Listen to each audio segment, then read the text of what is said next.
asawa mo pa mismo magda-down sa'yo. Imbes na suportahan ka sa mga gagawin mo, wala. Siya pa yung magpapaya sa'yo.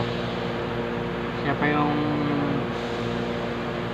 hindi katulad ibang mga content creator na talagang sinusuportahan ng mga kanya-kanyang partner.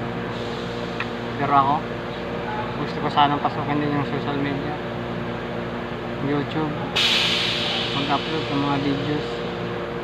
Pero mismo ang asawa ko dinadown ako. Yung pangarap ako sa buhay, gusto ko maging vlogger, pero asawa ko mismo nagdadown sa akin. Pero magpapatuloy pa rin ako.